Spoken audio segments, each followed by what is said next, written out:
Jangan mencari mentor di tempat kerja, kantor bukan tempat yang indah. Jika kau memutuskan berpikir seperti itu, anehnya hal-hal positif akan mulai terlihat. Kalimat itu kukutip dari buku berjudul Fix You karya Profesor Yu Dae-hyun dari Departemen Psikologi di Seoul National University. Jika berharap terlalu banyak dari perusahaan, kita akan terus mengeluh tentang apa yang seharusnya diberikan perusahaan kepada kita dan bagaimana atasan kita seharusnya memperlakukan kita, bersikap ideal.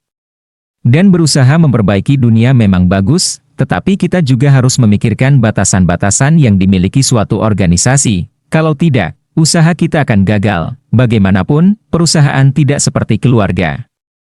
Aku bertemu banyak orang selama bekerja sebagai karyawan kantoran selama hampir 10 tahun. Aku pernah menjadi anggota tim yang paling junior, pernah menjadi orang yang berada di tengah-tengah antara rekan senior dan junior. Lalu sekarang bekerja dalam tim yang sebagian besar anggotanya lebih muda dariku. Setelah menjabat manajer, aku bisa melihat apa yang dulu kusadari. Tentu saja aku melihat banyak orang yang frustrasi saat bekerja di perusahaan, tetapi aku juga menyadari kebijakan perusahaan yang seringkali tidak masuk akal, tetapi karena perusahaan itu sendiri hanyalah organisasi yang mencari keuntungan, kita pasti akan melihat orang-orang jahat dalam perusahaan atau menyadari kenyataan bahwa arah perusahaan ini berbeda dengan jalan pikiran kita.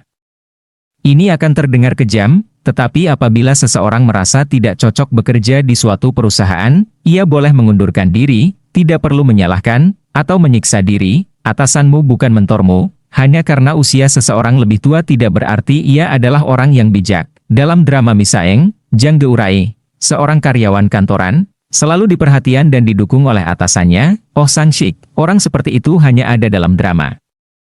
Jika kita memprotes keras apa yang kita anggap tidak masuk akal kepada atasan kita, apakah menurutmu atasan kita akan mendengarnya?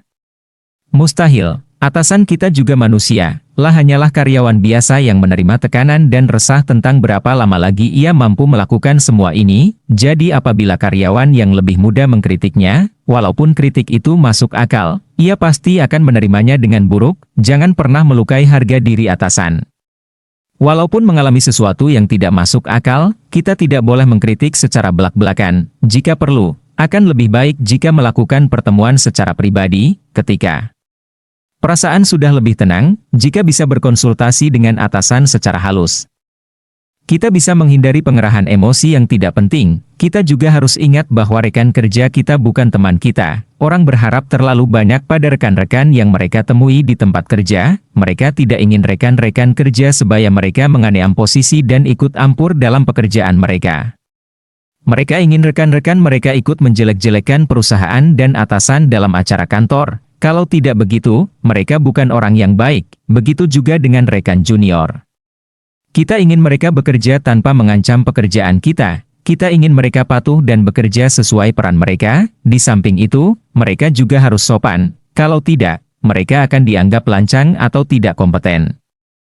Jika membentuk bayangan ideal tentang rekan-rekan kerja kita dan terobsesi dengan bayangan itu, kita akan memunculkan politik internal atau berubah menjadi rekan senior yang bersikap terlalu kasar pada rekan-rekan junior. Jika berharap terlalu banyak, dan jika rekan-rekan junior mengundurkan diri, dan jika rekan-rekan sebaya menjelek-jelekan kita di belakang, kita pasti akan merasa dikhianati dan sakit hati. Bagaimanapun, perusahaan adalah tempat berbagai kepentingan beradu, jadi carilah teman di luar tempat kerjamu.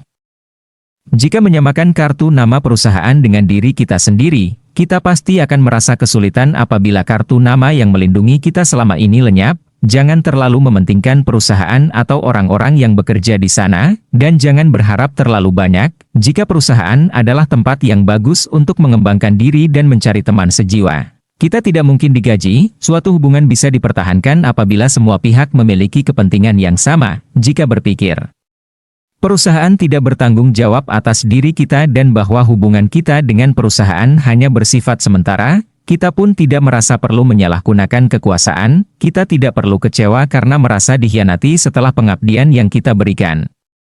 Mari kita mencari sesuatu di luar perusahaan yang bisa menjelaskan jati diri kita. Tidak perlu bergantung pada kartu nama yang disediakan perusahaan. Mari kita mencari teman-teman yang bukan rekan kerja kita di perusahaan. Bekerja tanpa ekspektasi menyangkut perusahaan akan berpengaruh baik untuk jiwa kita.